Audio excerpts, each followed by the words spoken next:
আসসালামু আলাইকুম রহমতুল্লাহ। আর একটা নতুন ভিডিও নিয়ে আসলাম।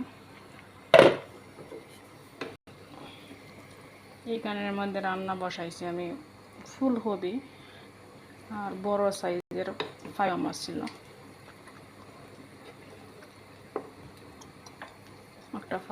দুইটা ফাইবা মাছ দিছি বড় সাইজের। আর এখানে হইল ডিম। আজকের ডিমগুলো অন্যভাবে রান্না করছি।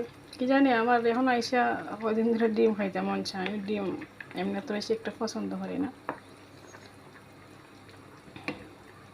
এখন দিকে খাইতে ভালো লাগে কারণ ফার্স্টটা আস্তে আস্তে ডিম দিছি ডাইলে।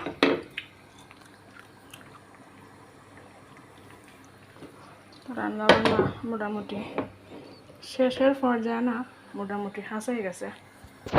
আর একটা দুঃখের জিনিস এই যে বেসিংয়ের পানি যায় নাই, বড় বড় বিরক্ত লাগতেছে, খাওয়ার মতন না।